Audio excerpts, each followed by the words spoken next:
Assalamualaikum warahmatullahi wabarakatuh. Alhamdulillah ya ala ihsanih wa syukru lahu ala taufiqihi wa amtinanih. Wa asyhadu an la ilaha illallah ta'ziman li sya'nih. Wa asyhadu anna Muhammadan abduhu wa rasuluhu da'in ila ridwanih. Salawatu rabbi wa salamuhu alaihi wa ala ikhwanih. Allahumma la ilma lana illa ma 'allamtana wa zidna ilman nafi'an ya rabbal alamin. Para peserta kuliah umum Rumaiso Academy rahimani wa rahimakumullah. Alhamdulillah pada kesempatan kali ini kita patut bersyukur kepada Allah Subhanahu wa taala atas nikmat yang Allah berikan kepada kita. Nikmat berupa dapat kembali berjumpa pada kesempatan kali ini meningkatkan motivasi kita dalam membangun diri ya sesuai dengan petunjuk yang telah diajarkan oleh Nabi kita yang mulia Muhammad Sallallahu Alaihi Wasallam. Pada kesempatan kali ini, Bismillah, Azakumullah, kita akan membahas tentang eh, apa namanya fokus tentang sebuah mindset ataupun sebuah kesadaran agar kita bisa fokus kepada tujuan yang telah ditetapkan dan juga kita bisa berupaya agar kita berupaya penuh dengan semangat tanpa pantang menyerah mencapai tujuan yang telah dicita-citakan. Baik, para peserta, pemirsa rahimani wa rahimakumullah, saya izin untuk menampilkan hadis yang akan kita bahas pada kesempatan kali ini.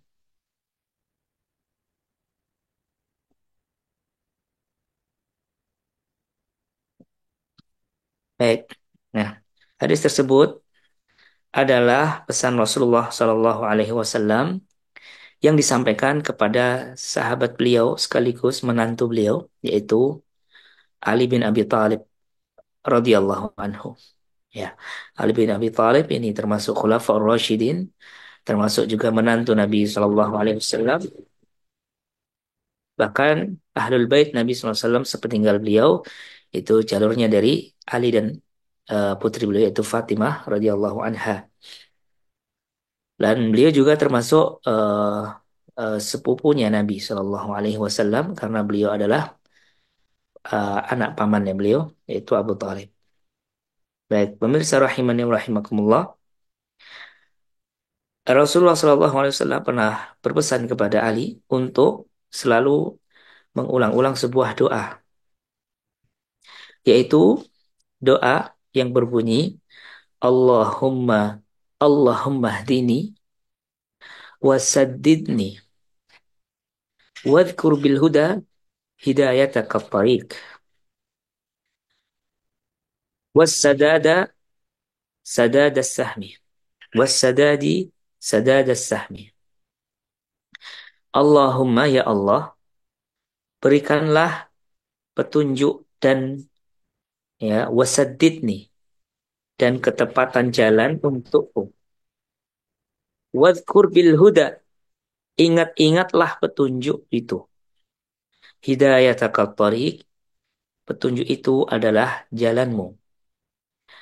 Wassadadi, dan ketepatan itu sadadas sahmi, adalah selurus anak panah. Hadis ini sahih riwayat Imam Muslim rahimani rahimahullah. Pemirsa rahimani wa rahimakumullah. Hadis ini memberikan pelajaran bagi kita yang ingin menjadi orang-orang yang sukses. Bahwasanya orang yang sukses itu ya, dia berusaha menentukan, dia akan menentukan tujuan daripada hidupnya. Apa yang akan dia capai dalam kehidupan dunia yang singkat ini. Setelah itu, dia akan berusaha untuk mengupayakan berbagai jalan, berbagai wasilah, berbagai cara agar dia dapat menuju apa yang telah dia inginkan atau dia cita-citakan. Nah, ini Nabi SAW mengajarkan kepada Ali bin Abi Thalib sebuah doa yang mengandung makna tersebut. Orang mukmin itu hidup harus memiliki tujuan. Dari mana kita ambil pesan ini? Dari kalimat dalam doa yang berbunyi, Allah mahdini wasaddidni. Ya Allah, berikanlah kepadaku petunjuk dan ketepatan jalan untukku. Petunjuk kita minta kepada Allah Subhanahu wa taala agar kita bisa mencapai apa yang kita tuju. Itulah petunjuk. Ya. Wasaddidni adalah ketepatan, keakurasian pilihan kita dalam memilih berbagai jalan, berbagai metode, berbagai cara yang menyampaikan kita kepada cita-cita atau tujuan. Nah, jadi hadis ini teman-teman memberikan pelajaran kepada kita agar seorang mukmin itu memiliki tujuan hidup. Ya, seorang muslim harus memiliki tujuan hidup.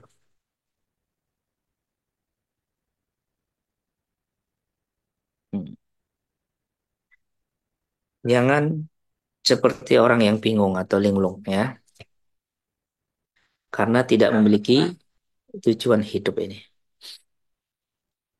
Apalagi yang sudah umur 20 tahun ke atas. Nah, ini harus kalau belum punya tujuan,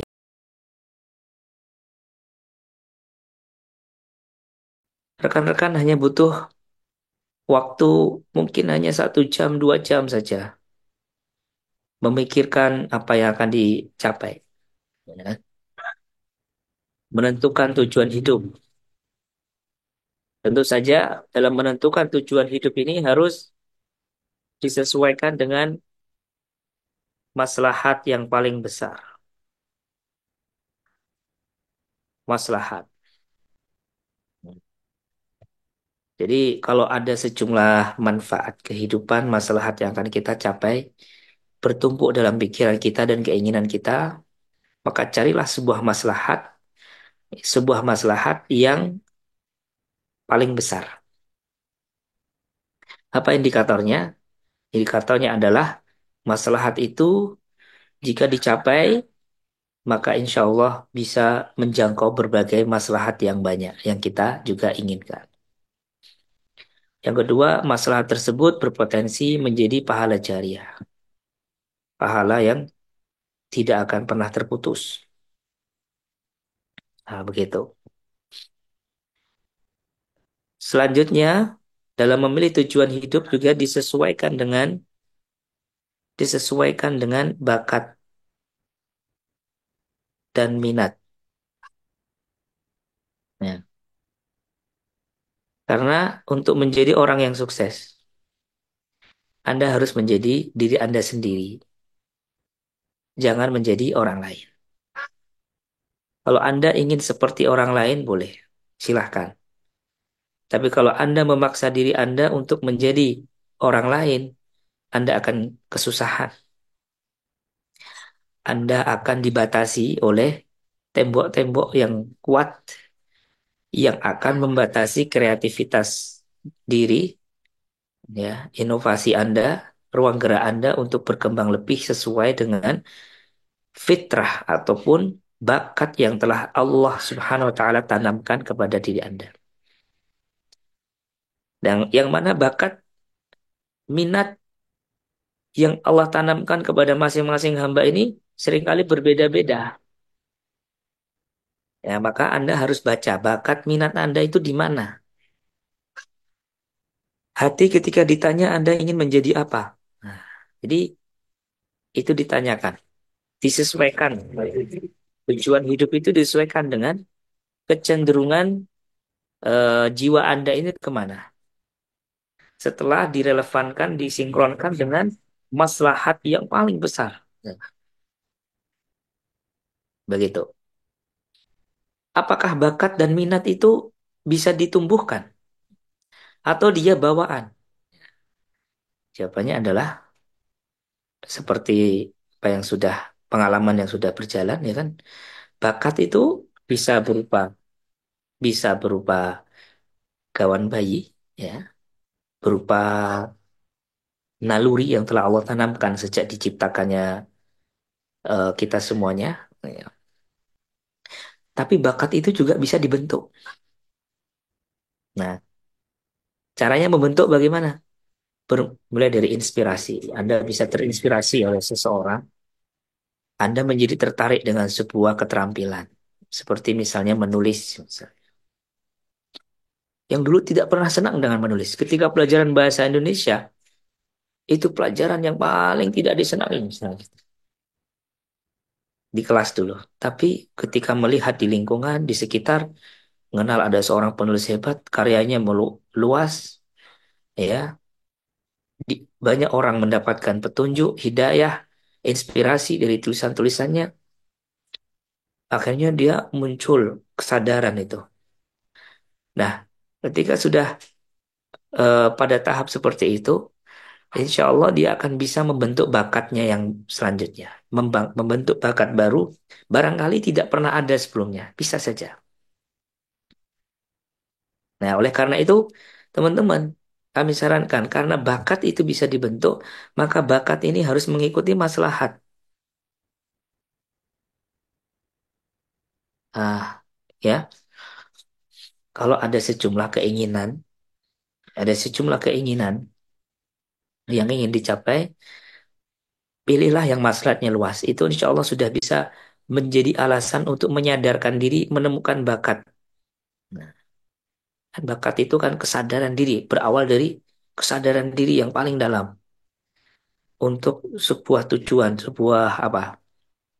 Ya, sebuah keinginan begitu kan, mencapai sebuah keinginan. Nah, silakan disinkronkan ini. Nah, setelah maslahat dan bakat minat sudah dibentuk, maka selanjutnya adalah tujuan hidup ini harus realistis,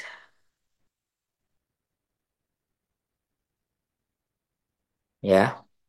Artinya mungkin memungkinkan untuk kita capai. Walaupun tidak harus hari ini juga tentu saja. Tidak harus tahun ini juga.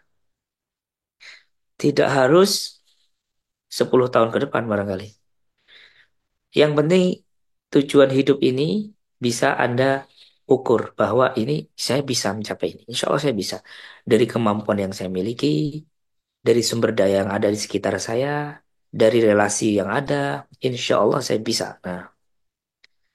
Nah, untuk mewujudkan ini semua, pelajaran yang sudah kita simak pada pertemuan pertama, ya, tentang kunci-kunci atau tahapan-tahapan kesuksesan, yaitu Nabi pernah mengatakan, ihris ala ma yanfa'uk. Bersungguh-sungguhlah untuk mencapai yang bermanfaat bagi kehidupan dunia akhiratmu. Ya. Kemudian wasta'in billah. Yang kedua minta tolonglah kepada Allah. Wala ta'jas. Yang ketiga jangan menyerah. Kemudian fa'in asabaka syai'. Jika kamu mengalami sebuah kegagalan dalam prosesmu, maka jangan pernah mengatakan, andai kan aku begini pasti nggak akan seperti ini. Andai kan aku begitu, pasti aku bisa mencapai ini. Karena itu membuka celah setan untuk melemahkan kita, kata Nabi. Untuk mempengaruhi kita. Nah, sudah tentukan tujuan hidup dengan berprinsip kepada tiga hal ini, maka silahkan berjuang. Mengikuti pelajaran yang sudah kami sampaikan pada pertemuan pertama tadi. Nah, jadi seorang muslim itu harus menentukan tujuan hidup.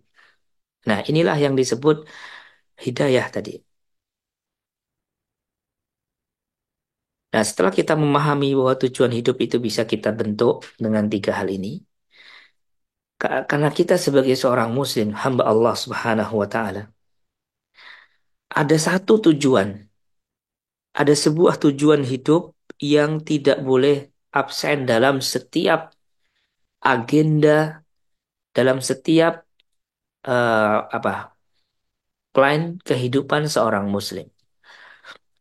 Ini harus ada pada setiap orang muslim.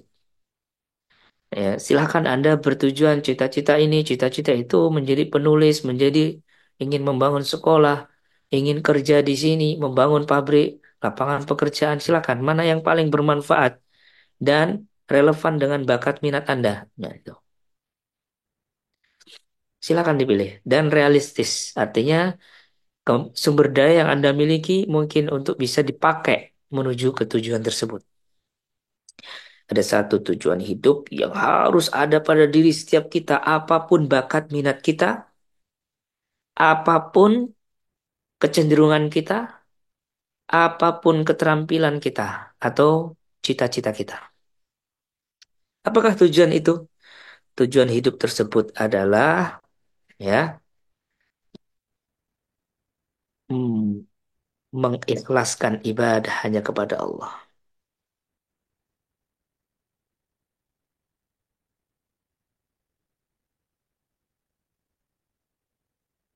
hanya untuk Allah. Ya, mengikhlaskan ibadah hanya untuk Allah. Atau sederhananya adalah tauhid. Nah, karena yang namanya tauhid itu adalah kemurnian ibadah, penyembahan hanya kepada Allah Subhanahu wa taala. Baik ibadah hati berupa niat-niat, niat-niat yang ikhlas, yang murni dalam setiap langkah kita memperjuangkan, berjuang di kehidupan dunia ini. Tujuannya adalah untuk mencari kehidupan akhirat, pahala Allah Subhanahu wa taala, ya. Dan juga ibadah badan kita, sholat kita, zakat kita, sedekah kita, dan segala ibadah yang tampak, itu juga tujuannya adalah ikhlas, mengikhlaskan ibadah hanya kepada Allah atau tauhid. Mengapa ini harus menjadi tujuan hidup setiap muslim tanpa terkecuali apapun bakat, minat, dan latar belakang mereka? Karena Allah Subhanahu wa taala mengatakan dalam surat Al-An'am, ya, surat Al-An'am ayat 162 sampai 163. Allah mengatakan, "Qul inna salati wa nusuki wa mahyaya wa mamati lillahi rabbil alamin." Katakanlah, wahai hamba-hambaku, kata Allah. Inna salati, sesungguhnya salatku, wa nusuki, sembelihanku, wa mahyaya, bahkan hidupku, wa mamati, dan matiku, lillahi rabbil alamin, hanya untuk Allah, Tuhan semesta alam. Nah, jadi kata Allah memerintahkan kita untuk mempersembahkan ibadah hidup dan mati kita untuk Allah. Inna salati wa nusuki, ini ibadah. Salatku dan sembelihanku, ini ibadah. Ya. Wa mahyaya, hidup, mamati, dan matiku. Lillahi rabbil alamin, hanya untuk Allah Subhanahu wa ta'ala. Nah, ini jadikan prinsip. Ini jadi tujuan utama. Jangan jadikan tujuan utama ini target-target dunia. Karena Nabi Shallallahu Alaihi Wasallam mewanti-wanti. Mangkana mang mangkanatid dunya hammahu. Barang siapa yang dunia menjadi tujuan utama hidupnya, farraqallahu alaihi syamlahu. Akan Allah cerai beraikan urusan hidupnya. Akan dijadikan semrawut kehidupannya itu. Tidak rapi, tidak tertata. Baik, apa ya? Ya. Waja'ala al-faqra baina 'ainaihi, dan Allah jadikan kemiskinan menghantui atau berada di antara dua kelopak matanya. Wa man kanatil akhiratu hammahu. Adapun seorang yang menjadikan akhirat sebagai tujuan utamanya, nah, yaitu tauhid ini, ikhlas karena Allah. Maka jama'allahu lahu syamlahu, akan Allah kumpulkan segala potensinya. Akan Allah rapikan jalan hidupnya untuk mencapai tujuan-tujuan hidupnya. Wa ja'alal ghina baina 'ainaihi, dan Allah jadikan kecukupan hidup ada di antara kedua matanya. Dia tidak akan pernah takut miskin.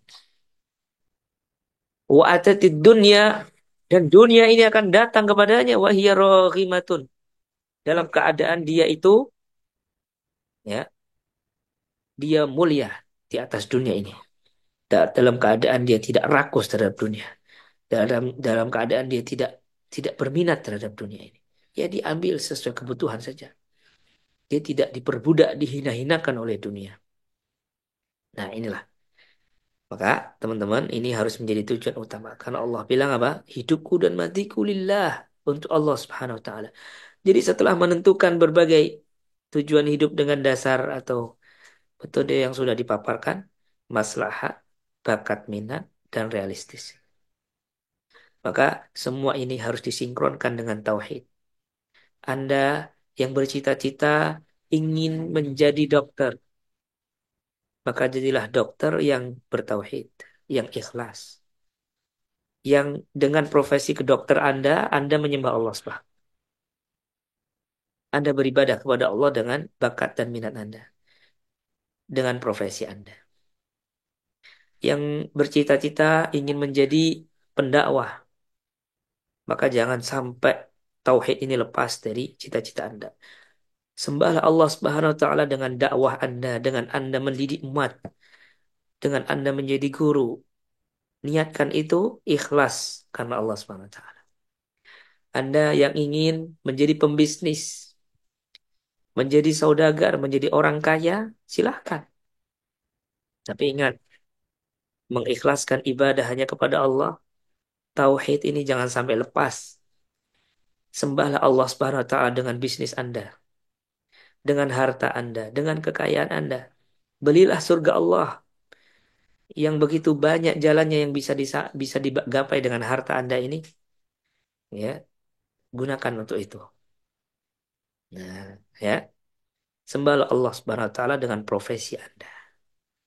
Ini eh, prinsip dasar yang tidak boleh hilang dalam diri seorang muslim di saat dia menentukan tujuan hidup. Setiap cita-citanya harus diwarnai dengan tauhid, harus diwarnai dengan ikhlas pada Allah Subhanahu wa taala. Lalu ada pelajaran yang kedua, ya, dari hadis ini, yaitu ketika Nabi Shallallahu alaihi wasallam, ya, ketika Nabi Shallallahu alaihi wasallam menyebutkan dua istilah di dalam doa yang diajarkan, yaitu hidayah dan sadat.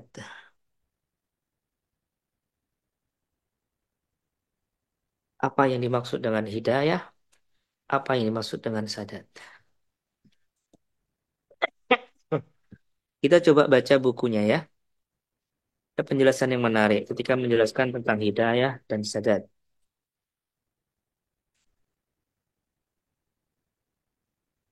Ya,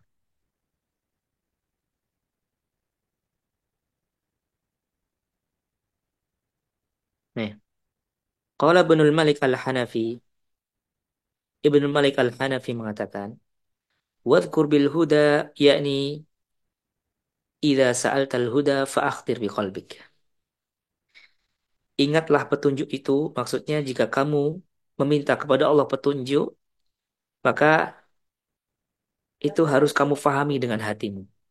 Harus selalu ada terngiang-ngiang dalam pikiranmu. Petunjuk itu harus senantiasa hadir dalam hati dan pikiranmu.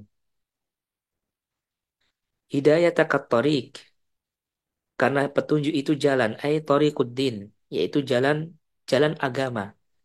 Jalan Anda menghamba menyembah kepada Allah Subhanahu wa taala. Wasalil istiqamah, mintalah kepada Allah istiqamah.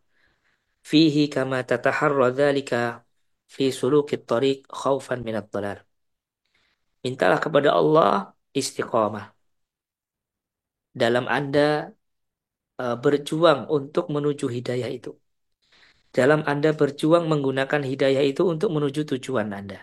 Nah, itu tujuan yang paling utama seorang muslim adalah tauhid kepada Allah, mengikhlaskan ibadahnya kepada Allah untuk mencapai surganya kan. Mintalah keistiqomahan supaya tidak menyimpang ya, supaya kamu tidak khawatir minat dolal dari kesalahan, kesesatan. Wabis sadadi fa'akhtir biqalbika su'ala sadad fil qawli wal amal. Bisadati dan dengan as-sadad, ketepatan. Maksudnya akhtir, hadirkan ketepatan itu dalam hatimu ketika Anda meminta petunjuk. Mintalah kepada Allah ketepatan di dalam ucapan dan perbuatan. Sadadas sahma, sadadis sahmi, seperti tepatnya anak panah ya, pada tujuan atau pada sasaran. Ai fakama anna sahma yaqsudul hadfa. Sebagaimana anak panah itu akan tertuju kepada sasaran. Mustaqiman secara lurus. La ya'dilu yaminan wa la yasaron. Dia tidak akan belok kanan dan belok kiri. Fakadzalika is'al sadadan. Maka demikian juga mintalah kepada Allah itu sadat, ketepatan yang akan membuat Anda ta'dilu ma'ahu anil haq la ta'dilu ma'ahu anil haq, tidak akan bergeser dari kebenaran, yang membuat Anda akan fokus pada tujuan. Ilal batilil battah, dia akan membuat Anda menyimpang ke kanan ke kiri dari kebenaran menuju kebatilan atau kesalahan. Ya. Jadi teman-teman, dari penjelasan yang kita baca tadi, ada sebuah pelajaran menarik ya. Bahwasanya yang dimaksud dengan hidayah itu adalah petunjuk. Yang dimaksud dengan hidayah itu petunjuk. Dan dimaksud dengan sadar itu adalah ketepatan. Ya. Ketika dua hal ini bergabung, maka insya Allah seorang akan bisa menuju kesuksesan. Akan sukses. Mengapa kita dalam menuju kesuksesan ini membutuhkan hidayah dan sadat? Karena belum tentu orang mengetahui hidayah, jalan. Saya udah tahu nih jalan menuju apa yang saya cita-citakan. Saya udah tahu caranya gimana, udah tahu saya. Nih. Dan belum tentu cara yang dia ketahui itu tepat. Kan banyak jalan menuju Roma kata orang. Banyak jalan. Tapi untuk memilih, untuk betul-betul berjalan menuju target dengan jalan yang tepat, itu kita butuh sadat namanya. Nah, itulah namanya sadat. Jadi, kalau minta hidayah sama Allah, jangan lupa minta sadat. Allah mahdini wasaddidni. Ya Allah, berikanlah kepadaku petunjuk. Petunjuk ini adalah petunjuk ini adalah eh, apa ya? Kita baru sebatas tahu. Kita harus sebatas tahu, sebatas tahu jalan. Nah, tapi kalau sudah sadat ini lebih rinci lagi nih, lebih detail lagi kalau sadat ini. Yaitu sudah eh, menemukan jalan yang tepat. Sehingga perjuangan menuju kesuksesan itu berjalan secara efektif, tepat sasaran, efisien dan juga ringkas, tidak berlama-lama. Nah, itulah yang dimaksud dengan hidayah dan sadat itu. Makanya Nabi SAW permisalkan hidayah dan sadat ini seperti anak panah. Ya, yang namanya anak panah,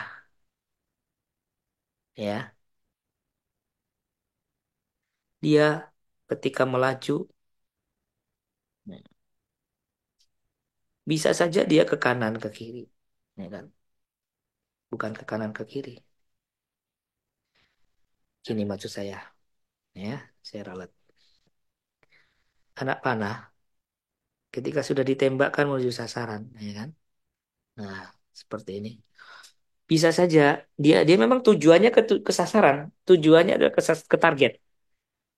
Tapi bisa saja dia menancap ke sini, ya, atau dia menancap ke sini, atau bisa saja dia menancap ke sini, atau bisa saja dia tepat sasaran di tengah-tengah ini.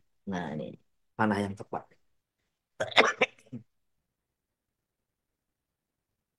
Potensi anak panah yang ketika menuju sasaran itu bisa, ya, saya ganti penanya warna merah, ya.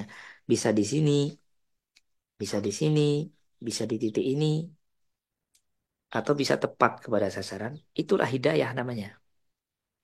Orang kalau yang namanya orang sudah tahu jalan, ya dia akan jalan yang dia ketahui, ya dia gunakan untuk menuju tujuan. Tapi apakah tepat sasaran?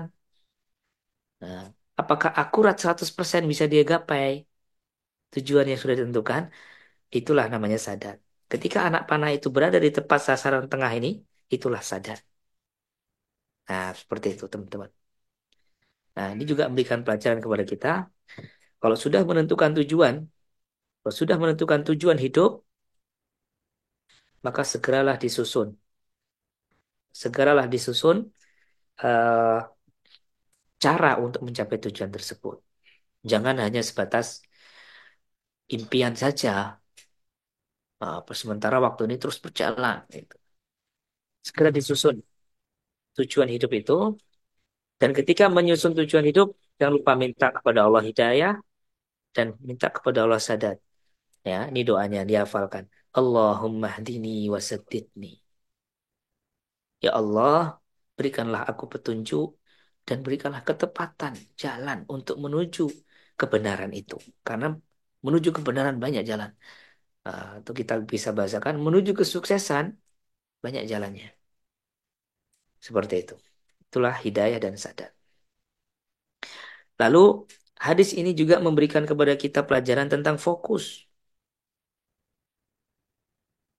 Ya, fokus. Ini ditanam oleh Nabi SAW ketika menyebutkan hidayah. Setelah hidayah baru sadat. Nah, Allah mahdini wasaddidni. Hidayah itu sendiri sudah gambaran dari sebuah kefokusan. Ya.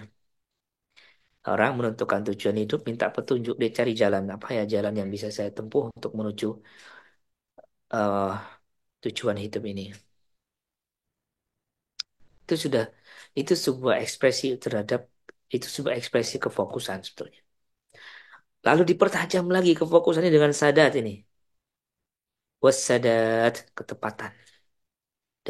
Dari 1.000 jalan ini ada satu jalan yang paling efisien dan tepat dan berpotensi berhasil. Nah, gitu kan.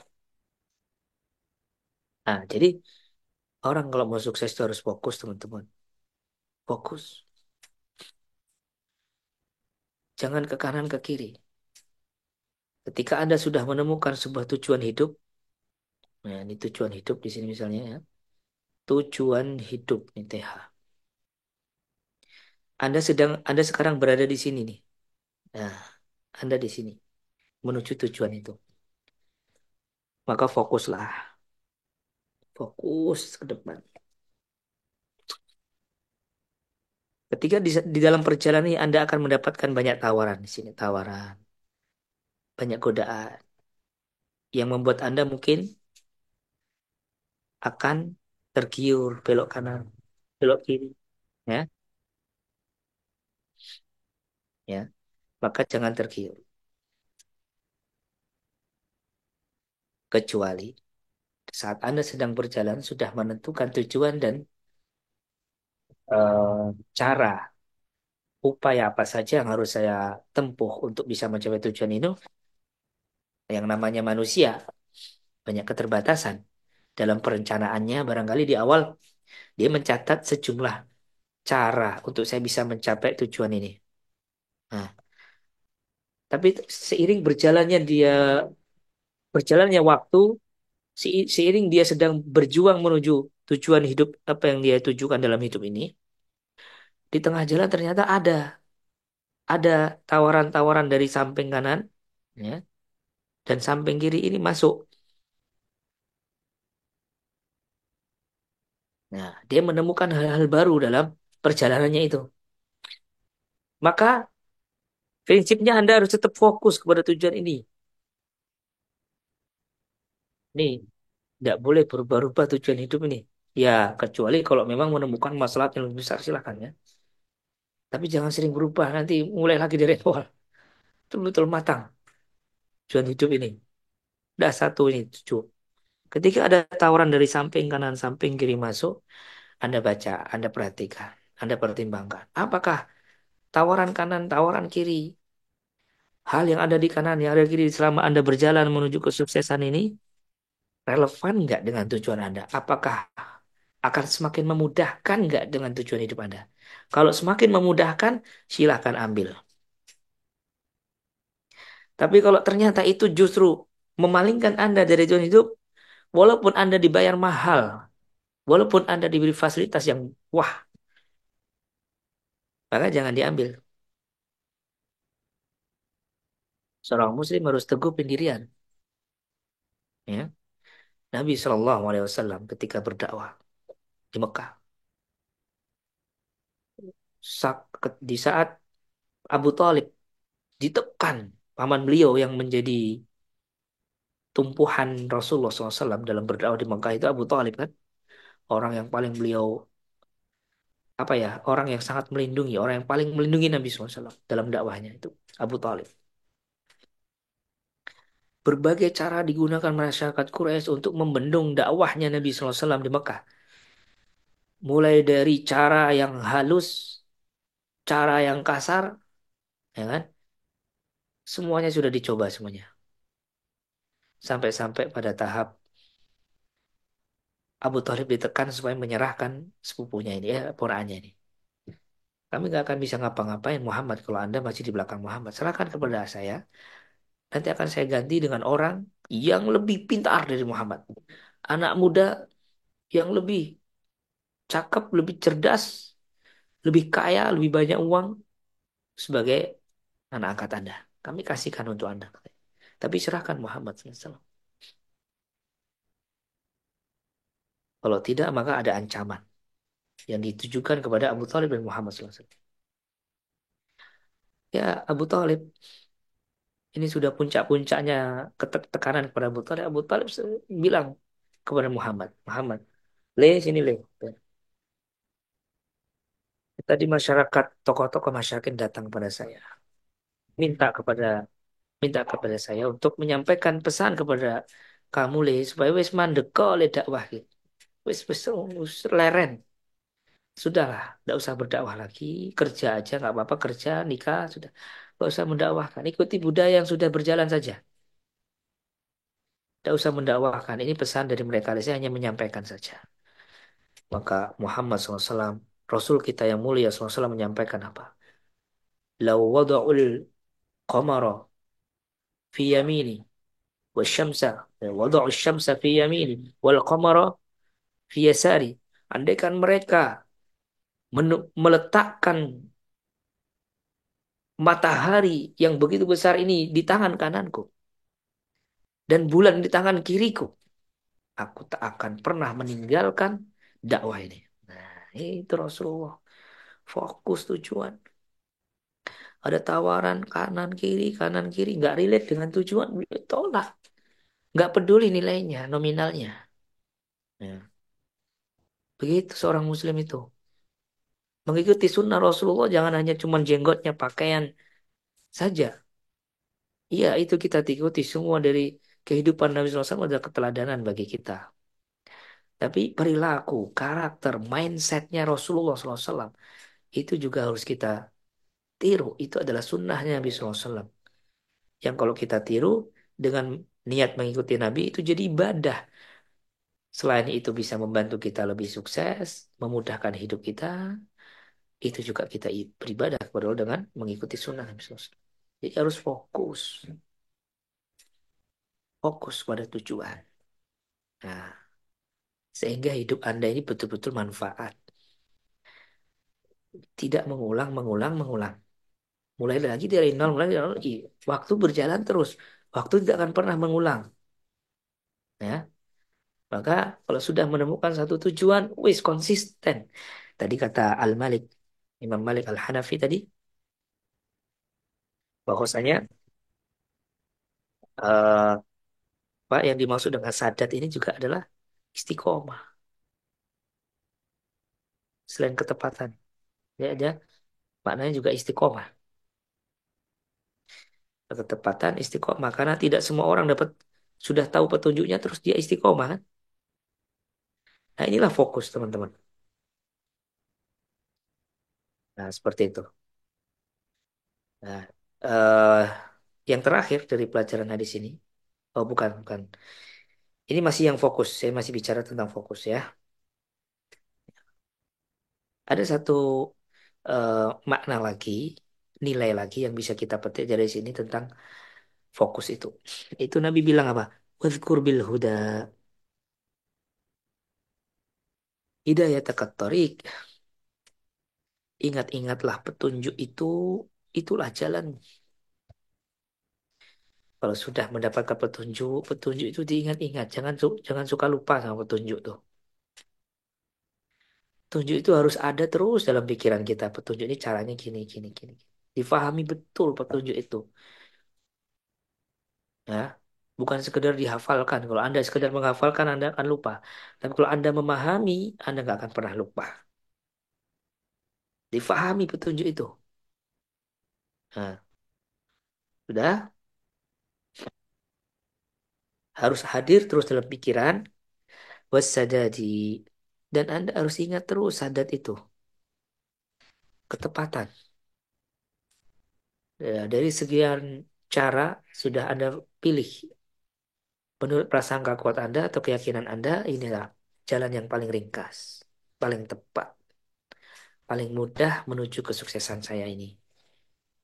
Maka ingat-ingat terus itu. Terus ingat. Nabi bilang, wadhkur ini bukan ungkapan doa ya ini ya.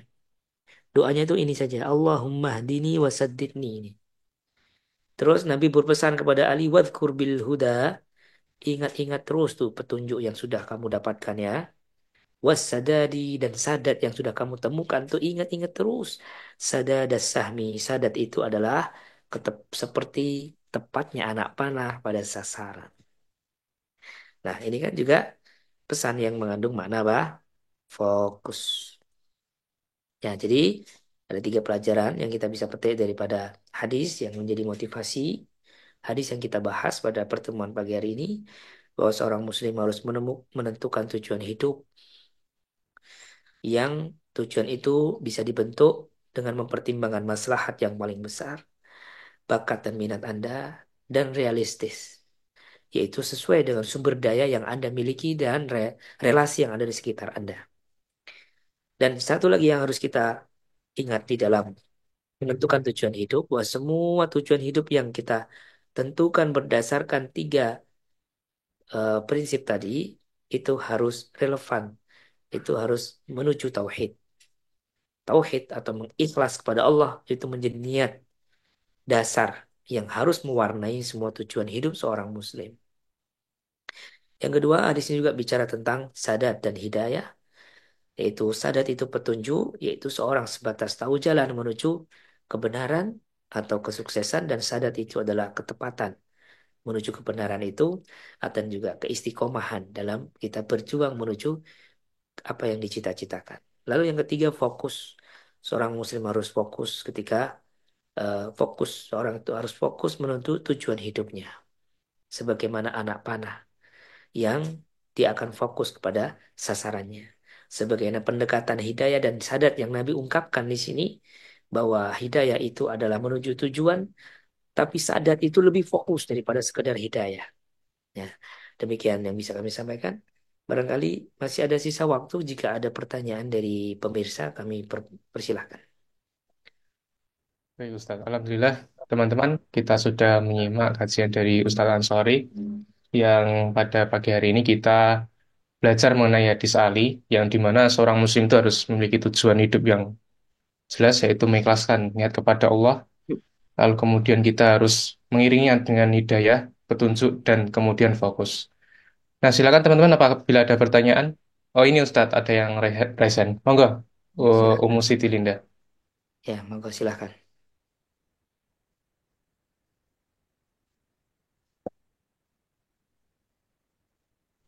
Salam- Assalamualaikum warahmatullahi wabarakatuh, Pak Ustadz yang dimuliakan Allah.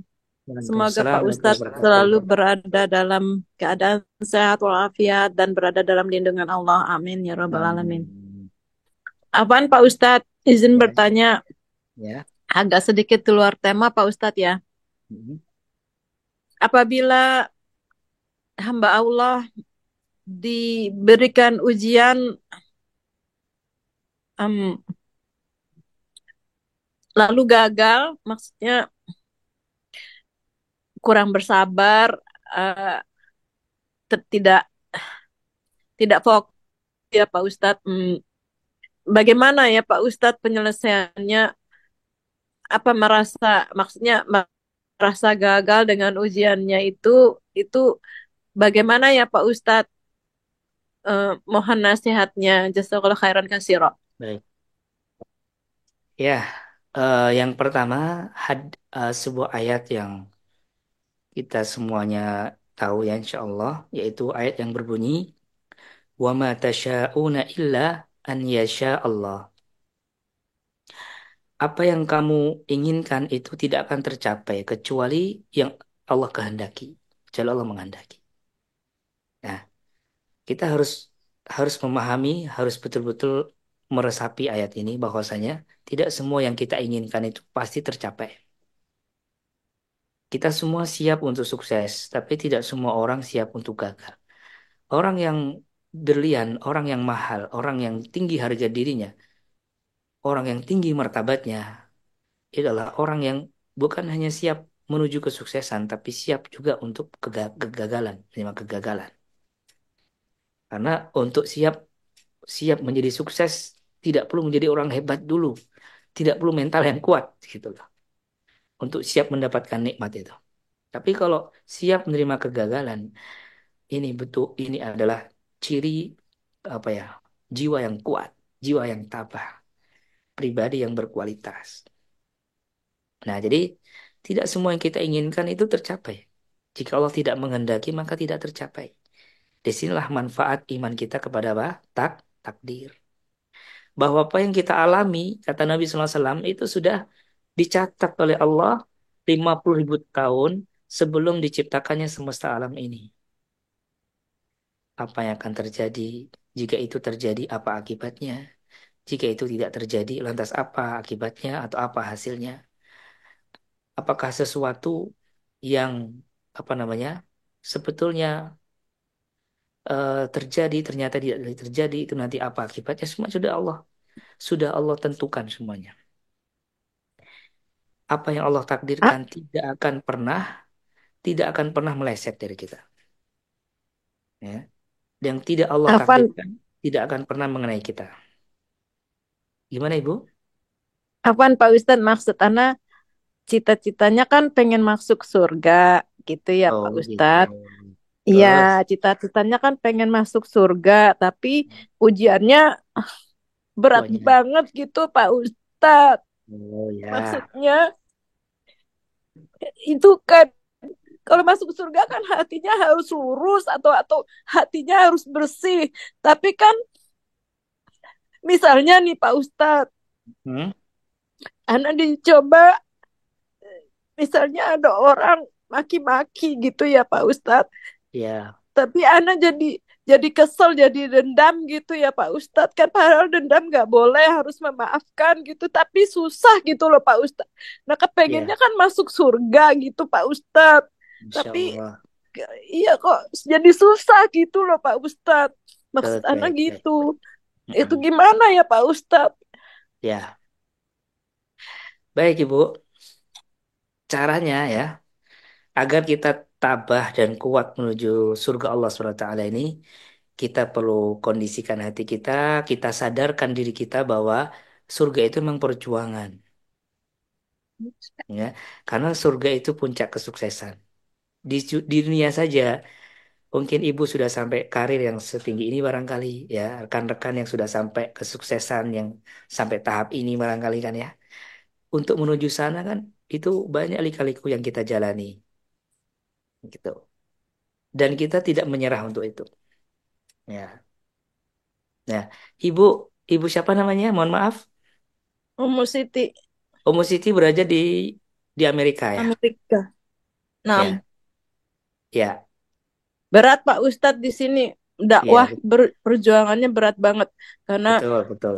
Ya, sudah ini ya kena apa eh, maksudnya baik, ya ini maksudnya orang-orang kafir itu lebih kuat pengaruhnya daripada ini muslimnya sendiri gitu loh. Muslimnya baik, sendiri keikut keikut dengan kekafiran itu Pak Ustadz. Itu gimana baik, tuh Pak Ustadz? Berat baik. Pak Ustadz. Omo Siti, kesuksesan apa yang sudah didapatkan di Amerika secara duniawi? Belum ada. Orang Indonesia biasanya kalau tahu ada orang Indonesia sudah Amerika itu pasti ada sebuah kesuksesan yang sudah dia capai. Apakah mungkin pendidikan atau pekerjaan begitu Ibu Umu Siti ya? Nggak ada Pak Ustadz, anak nggak ada sukses di dunia ini. Makanya cita-citanya hanya akhirat doang gitu Pak Oh Ustadz. begitu ya sudah. Nggak, Ya, iya baik. nggak ada Ya, baik. cita-cita sukses di dunia sama sekali nggak ada. Maksudnya nggak Baik, Ibu, Ibu, kepikiran Ibu sekolah sampai sampai apa jenjangnya? sampai sarjana muda.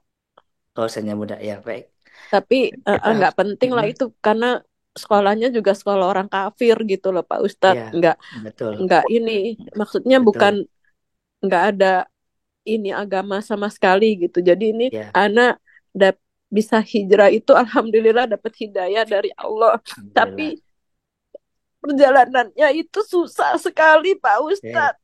Ya, ini saya ingin memberikan pendekatan kepada Bu Linda ya, Umu Siti, bahwa Berat Ibu Siti, banget di Umu sini Siti, Pak Ustadz. ya, Umu Siti sekarang sarjana muda itu yang saya tahu ya, sarjana muda. Dulu Umu Siti ya mulai sekolah dari TK, dari SD. Pasti ketika masih di tahapan TK SD punya cita-cita ya pengen kuliah begitu. Jadi tujuan hidup di dunia pengen kuliah begitu kan ya. Alhamdulillah sudah tercapai. Tentu saja Ummu Siti untuk bisa lolos sampai sarjana muda itu kan banyak lika-liku perjalanan. Mulai dari dapat dosen yang seperti karakteristiknya, tugas menulis yang seperti ini, tugas kuliah yang seperti itu, mungkin sedang capek-capeknya harus masuk kuliah dan sebagainya. Mungkin daftar berulang kali tidak diterima di sana dan di sini ya kan. Apa sikap kita? Kita bisa bersabar, ya. Dan segala orang yang menjadikan yang apa? Menggapai cita-cita dunianya, ada yang sukses di bisnisnya, di pendidikannya dan yang lainnya, itu setelah melalui kaliku perjalanan yang berat. Dan apa yang terjadi? Apa sikap mereka? Sikap mereka bersabar, tabah, fokus pada tujuan. Maka Umu Siti, ya, tipnya adalah fokus pada tujuan, jangan fokus pada hambatan. Ya, adanya orang yang memancing untuk dendam, yang mencela kita, itu hambatan-hambatan. Ujian menuju surga Allah Subhanahu wa taala. Jangan fokuskan pikiran kita pada hambatan-hambatan itu. Fokuskan pada tujuan surga Allah Subhanahu wa taala. Maka dengan seperti itu, hambatan-hambatan ini menjadi kecil, ringan, ya. Tapi kalau pikiran kita diberatkan, pikiran kita disibukkan dengan hambatan ini, maka kita akan berhenti di tengah jalannya. Akan mungkin bisa berhenti sejenak, mungkin bisa berhenti lama. Nauzubillah min dzalik nanti sampai futur. Nah, sampai mager. Nah, kalau mager cuman mager kerja mungkin lebih ringan daripada mager ke surga. Nauzubillah min dzalik. Oleh karena itu, segera kondisikan pikirannya ya, Ibu, fokuskan pada tujuan utama yaitu surga. Hambatan-hambatan gak usah terlalu pikirkan. Kalau sudah seperti itu, hati itu akan mudah ditata. Oh, pokoknya aku surga kok. Sikap apa yang harus saya munculkan supaya saya bisa sampai surga Allah? Oh, saya harus sabar. Oh, saya harus lupakan dia, sudah. Oh, saya harus mengurangi interaksi dengan orang seperti ini karena toksik ini orang seperti ini. Ya, gitu kan. Nah, itu dia Saya Pak kalau ketemu Ustadz. saya kalau Hmm. ketemu orang kayak gini, hati saya lemah. Saya terpancing dendam berarti dikurangi interaksi. Bukan nggak menyapa ya, Bu ya. Bukan musuh, bukan membenci musuh artinya tidak mau menyapa, bukan. Islam melarang kita untuk benci karena benci itu sendiri PR lagi tuh, ya. Dosa Nah, itu dia selanjutnya Pak itu. Ustadz. Ana jadi benci gitu Pak Ya, Ustadz. makanya fokus pada tujuan, Bu. Hilangkan kebencian. Caranya gimana? Doakan. Makanya Nabi bilang apa? Nabi bilang, kalau melihat ada Justru sesuatu yang mendoakan orang itu agar masuk neraka gitu loh Pak Ustadz. bukan seperti Subhanallah. itu, Bu. Gimana dong? Kita Saking tambah bencinya capek sampai pikiran kita. mendoakan orang itu Doakan apa? masuk neraka. Ya Allah, doakan kebaikan, Bu. Doakan kebaikan. Karena kalau kita doakan kebaikan, malaikat itu akan mendoakan kita yang sama. Kata Nabi SAW, siapa yang mendoakan saudaranya fi dhahril ghaib dalam keadaan saudara semuslim itu tidak tahu, maka malaikat akan mengaminkan doanya, mendoakan doa yang sama. Doa siapa yang lebih mustajab, Ibu? Doa kita untuk saudara kita atau doa malaikat untuk kita? Untuk kita. Untuk kita kan, malaikat nggak pernah Iya. berbuat dosa. Jadi kita diuntungkan. Sudah akhirat untung mendapatkan doa dari malaikat yang jelas insya Allah mustajab. Yang kedua, hati kita tuh plong, nggak ada kebencian itu enak hidup tuh. Kita nggak rugi, kita juga nggak menyakiti orang lain. Ya kan ya? Tidak. Bahagia seperti itu. Jadi untuk menghilangkan kebencian itu mendoakan Mm-mm. gitu Pak Ustadz. Doakan, doakan.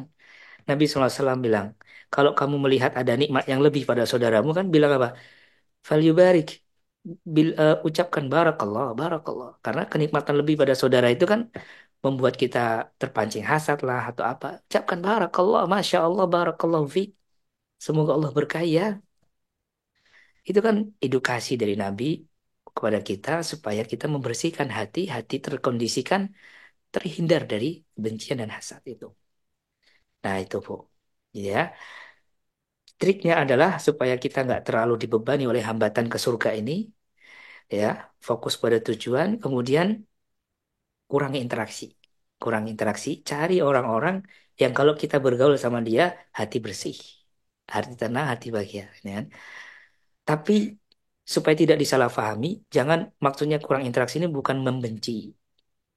Karena kalau membenci itu juga akan menjadi toksik juga bagi diri kita. Doakan kepada ya Allah berikan hidayah, semoga lisannya, ya Allah luruskan lisan dia supaya nggak nyakiti orang gitu. Kan kita juga dapat doa dari malaikat. Daripada kita doain ke neraka, emang untungnya apa? Emang nggak kasihan kalau dia sebagai seorang muslim nanti dia di neraka, ya kan? Jadi kemanusiaan, rasa kemanusiaan itu bukan hanya di dunia, ya, tapi juga di akhirat. Syekhul Islam Ibnu Taimiyah rahimahullah taala itu beliau mendoakan kebaikan kepada orang yang mengkafirkan beliau. Mendoakan kebaikan. Ketika orang yang mengkafirkan beliau ini meninggal dunia, beliau bilang kepada keluarganya, apa yang kalian butuhkan? Butuh butuh biaya apa, kebutuhan apa, jangan sungkan-sungkan bilang ke saya akan penuhi kebutuhan Anda. Padahal bapaknya, ya, bapaknya itu musuh dan dengkotan beliau, mengkafirkan Ibnu Taimiyah rahimahullah taala. Maka muridnya ini heran, Ibnu Qayyim rahimahullah heran. Ya Syekh, ya Ustadz, ya Guru, Anda itu dikafirkan, dijelek-jelekan di belakang sama fulan. Kenapa Anda malah layat bertakziah kepadanya? Bahkan Anda mendoakan keampunan. Anda bilang ke keluarganya, Anda butuh apa, saya akan penuhi. Masya Allah. Padahal kami murid-murid ini geram loh. Kenapa nggak Anda doakan neraka saja tuh orang kayak gitu, katakan. Maka Ibnu Taimiyah bilang, segala kesalahan siapapun dia kepadaku yang berkenaan dengan diriku, saya halalkan semuanya. Sudah saya maafkan, saya halalkan. Ya. Dan adapun jika kesalahan itu berkaitan dengan Allah, saya serahkan kepada Allah. Ini orang paling bahagia nih, orang bahagia seperti ini. Nggak ada benci dia. Bahkan kepada orang yang menjatuhkan dia. Inilah ulama kita ya, Syekhul Islam Ibnu Taimiyah rahimahullah taala.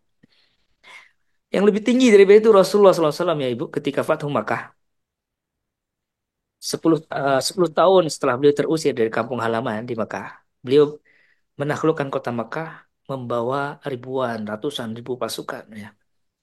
Begitu masuk kota Makkah, maka orang-orang kafir Quraisy ketakutan. Kenapa? Ya manusiawi.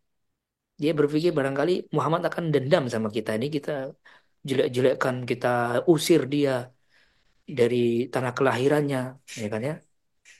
Dia sekarang kuat, sekarang punya kekuatan. Pasti kita udah habis nih, habis kita udah. Tanpa perlawanan masuk ke Mekah, maka orang-orang kafir Quraisy menemui Nabi. Ada para perwakilan dari tokoh menemui Nabi. Ya Muhammad, anta ibnu akhin karim. Muhammad, kamu ini putranya saudara kami yang baik. Ya, wa benu akhin karim. Kakekmu juga orang baik. Nenek moyangmu orang-orang baik. Maafkanlah kami. Maka Nabi bilang apa? Idhabu wa antum tulaqo. Silahkan pergi kalian, sudah. Saya maafkan kalian. Saya maafkan kalian.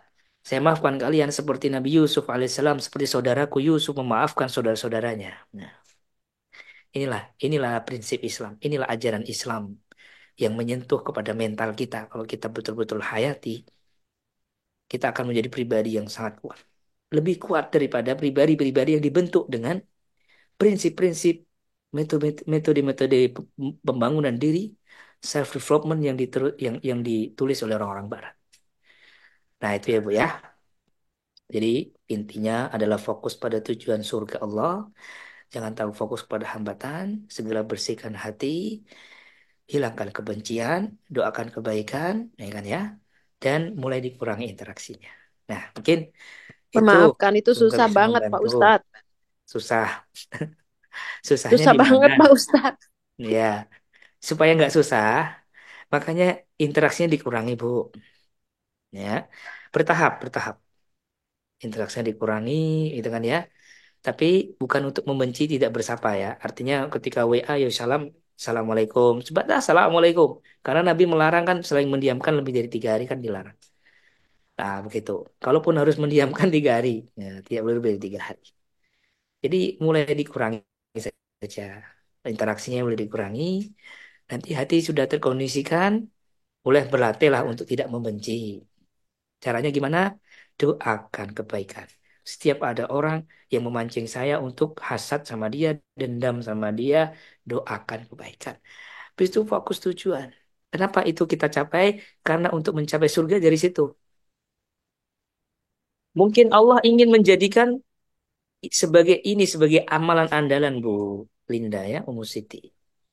Agar bisa cepat ke surga. Karena ada salah seorang sahabat Nabi SAW itu masuk surga karena hati yang tidak pernah dendam. Ya, Nabi bilang kepada sahabat ketika duduk di Masjid Nabawi, tinggal di terasnya begitu, Nabi bilang kepada sahabat akan datang satu orang penduduk surga setelah ini. Datanglah orang tersebut. Beliau ucapkan sampai 3 hari berturut-turut seperti itu dan orangnya sama. Maka Abdullah bin Mas'ud penasaran.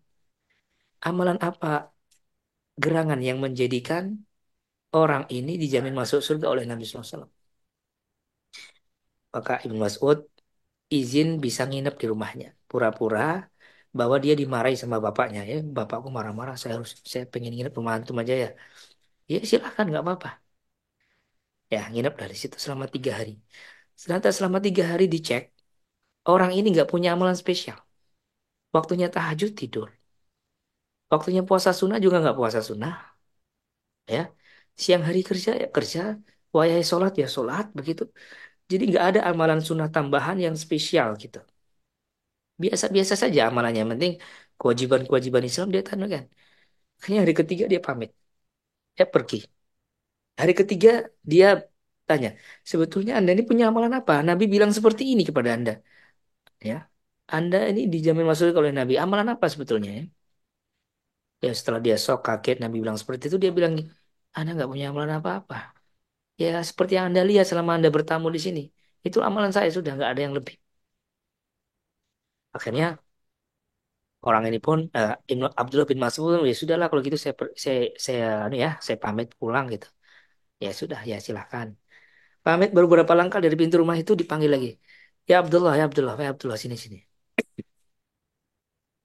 Sebetulnya mohon maaf, saya ada satu amalan yang sebetulnya saya andalkan di hadapan Allah. Yang saya berharap dengan amalan itu Allah masukkan saya ke surga. Nah, ini yang saya cari kata beliau. Apa?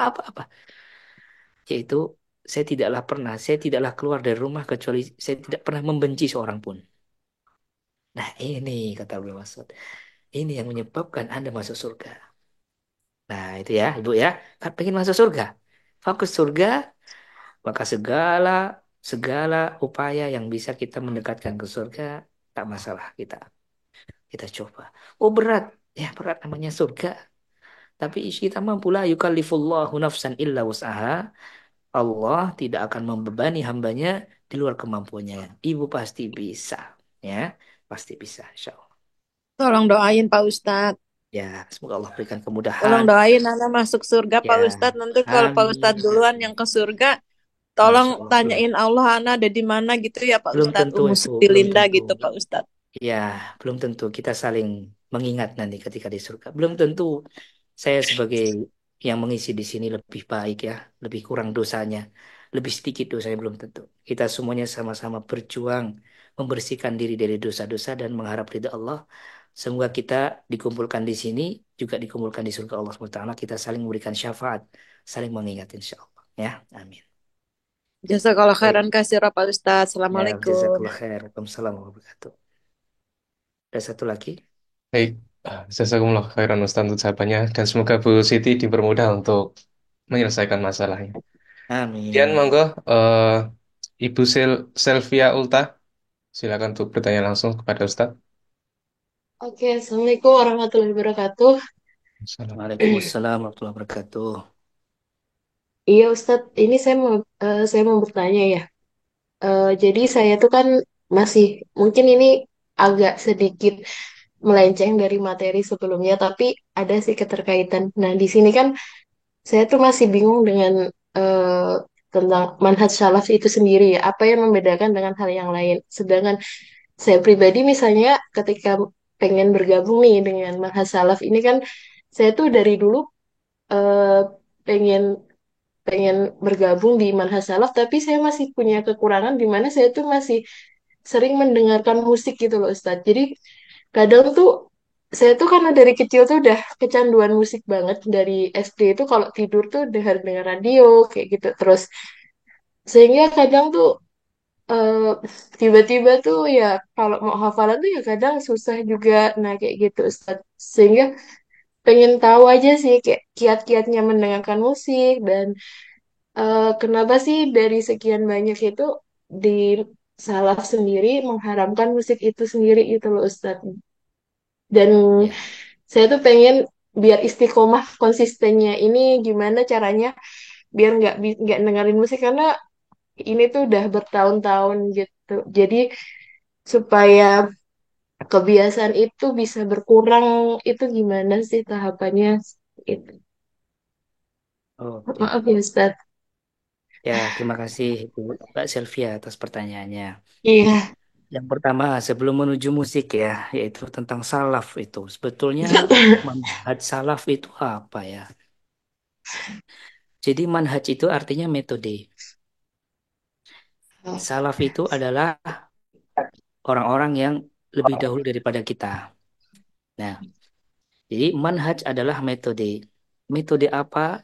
Metode kita dalam beragama Islam.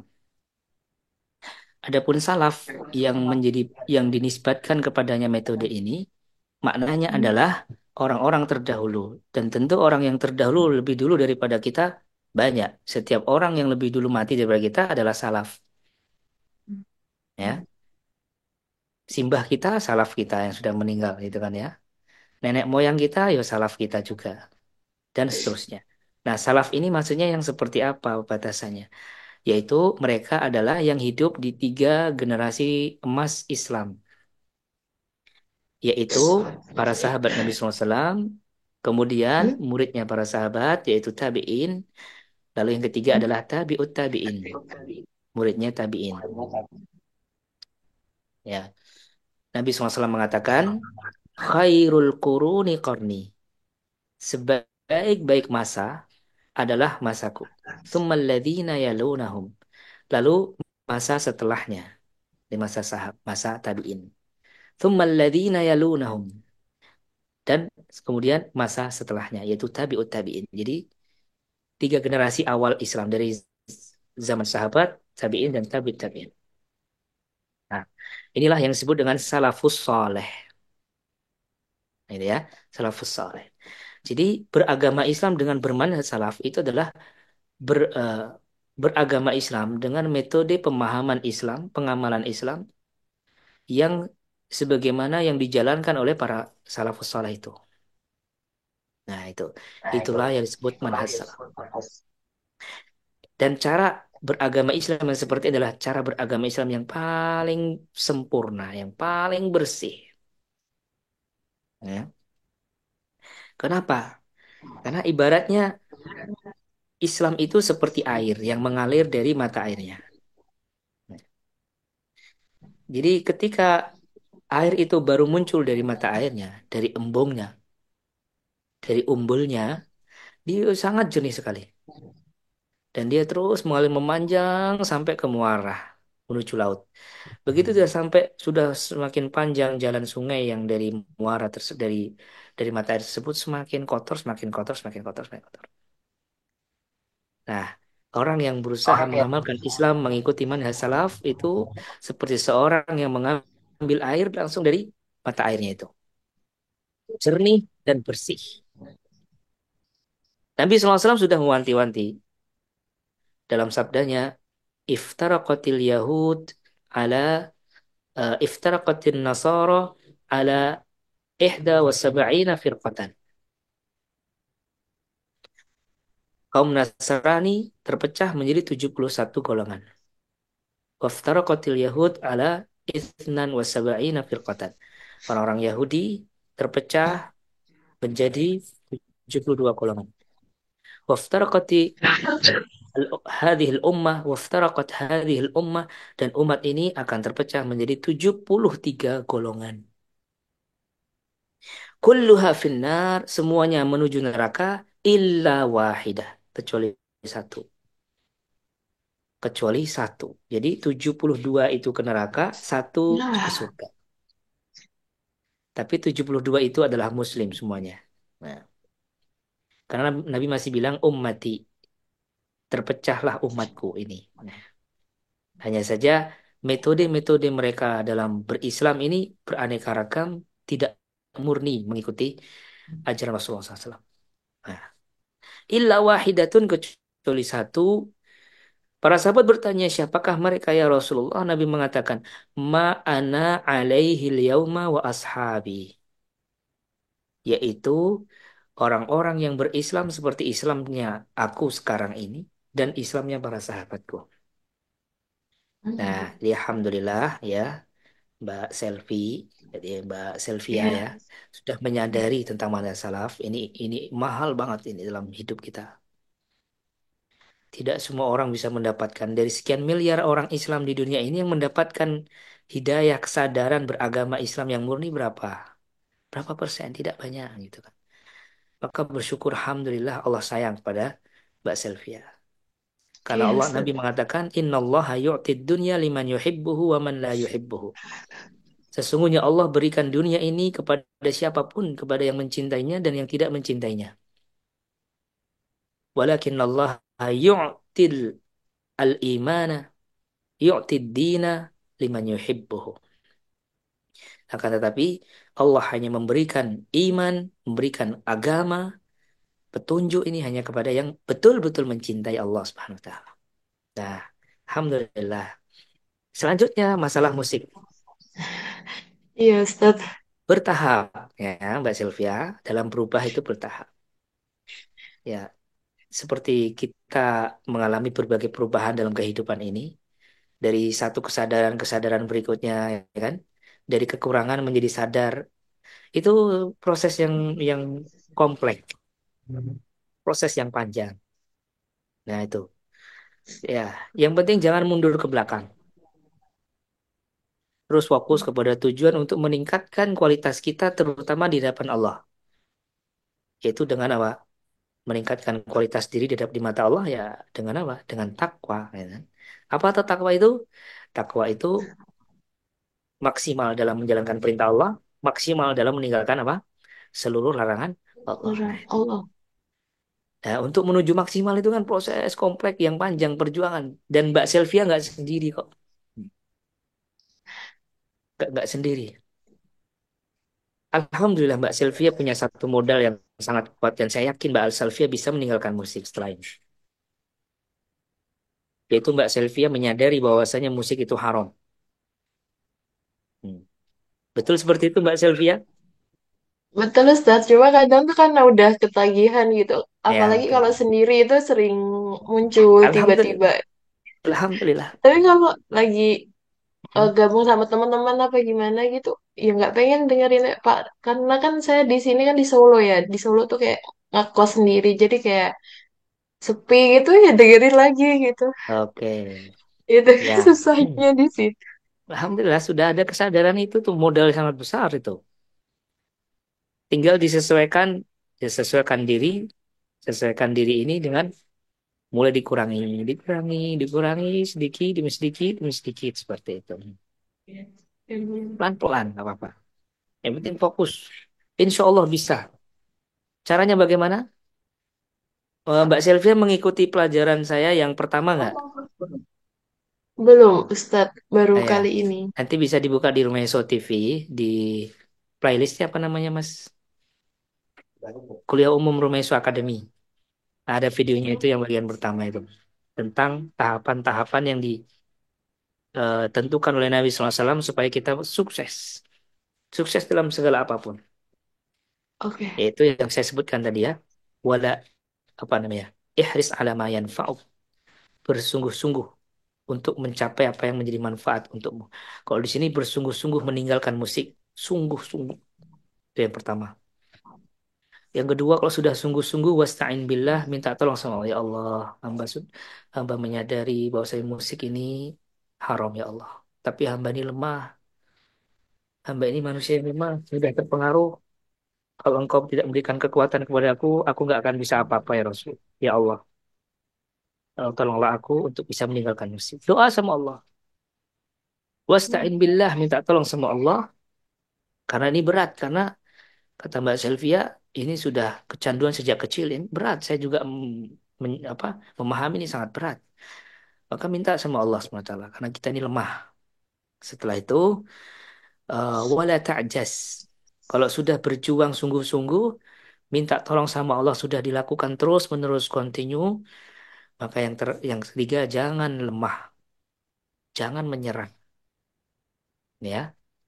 Jadi terus walaupun jatuh lagi, jangan pernah menyerah.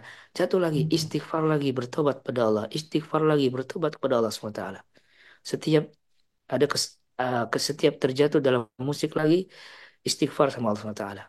Walaupun kita faham bahwa aku setelah istighfar ini pun aku belum bisa meninggalkan 100%. Nggak apa-apa, istighfar terus.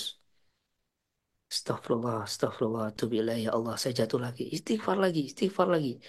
Sampai 1000 kali istighfar terus. Saya pernah mendapatkan faedah dari guru kami, Syekh Muhammad Mukhtar Asy-Syinkiti ya, ketika kajian di Masjid Nabawi. Bahwa seorang yang selalu beristighfar setiap jatuh dalam dosa, dengan tekad dia ingin meninggalkan dosa itu, ada niat dan tekad dia ingin meninggalkan dosa itu. Lalu dia istighfar kepada Allah SWT, suatu saat dia akan berhasil meninggalkan dosa itu. Kenapa? Karena istighfarnya akan menjadikan hatinya bersih, menghapus dosanya, dan menjadikan hatinya tidak akan nyaman dengan dosa itu. Itu. Jadi istighfar terus setelah itu. Jangan menyerah. Fa'in asabaka kalau ternyata gagal, ternyata aduh, dengerin musik lagi deh. Maka jangan pernah mengatakan andai kan aku tidak seperti andai aku tidak melakukan ini, tidak terjadi padaku seperti ini, maka tidak akan jadi seperti ini. Nah, kalau dalam konteks ini, andai kan waktu kecil saya nggak dikondisikan mendengarkan musik, pasti aku nggak akan seperti itu. Jangan terucap seperti itu. Iya. Jangan ada pemikiran seperti itu. Kita lawan itu. Karena itu nggak akan menyelesaikan masalah. Ya, nah? Itu nggak Iya, akan menyelesaikan Ustaz. masalah. Itu justru menjadikan masalah semakin betah berada dalam diri kita. Jadi Nabi itu memberikan petunjuk itu subhanallah sangat logis sekali. Nabi, "Fala taqul law fa'altu kada lakana kada." Jangan ucapkan kalau saya seperti ini maka akan seperti ini. Kalau seperti ini nggak akan seperti ini. Jangan. Fa innahu law taftahu amal syaitan. Karena pemikiran yang seperti itu, ungkapan yang seperti itu akan membuka pintu setan masuk dalam diri kita. Tapi walakin kul, akan tapi ucapkan qaddarallah. Allah telah takdirkan. Wa masya'a fa'ala. Dan takdir Allah telah terjadi. Dah, masa lalu. Ya sudah. Kalau seperti itu kan enteng mikirnya Mbak Sylvia ya teman-teman. Qaddarullah. Iya, Ustaz. Allah sudah takdirkan. Dan yang Allah takdirkan ya terjadi. Dengan hikmahnya. Dengan hikmahnya. Pasti ada hikmah di sini. Kenapa Allah jadikan Mbak Sylvia sempat kecanduan musik. Ya, pasti ada hikmahnya. Mungkin Allah ingin melihat perjuangan kesabaran kita menjadi insan yang takwa itu di sisi ini gitu.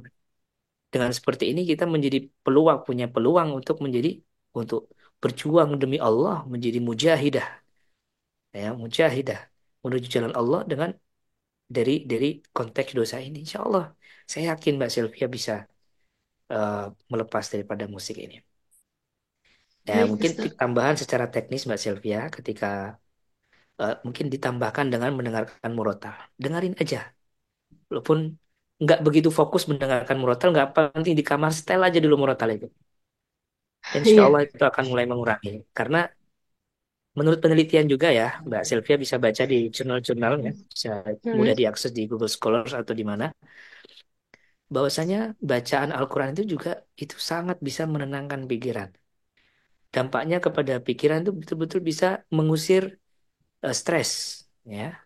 Bahkan lebih daripada dampak yang ditimbulkan dengan mendengarkan musik. Nah, cobalah itu difahami betul-betul dan mulailah diganti dengan mendengarkan Al-Quran. Karena idza ja'al haq, Baik. jika kebenaran itu datang, zahaqal batil.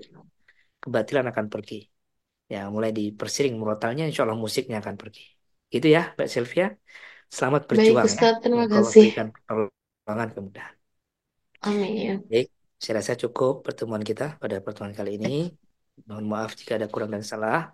Wassalamualaikum warahmatullahi wabarakatuh. Insyaallah kita bertemu lagi pada Jumat pekan depan. Semoga Allah memberikan kesehatan dan kemudahan pada kita semuanya. Assalamualaikum warahmatullahi wabarakatuh.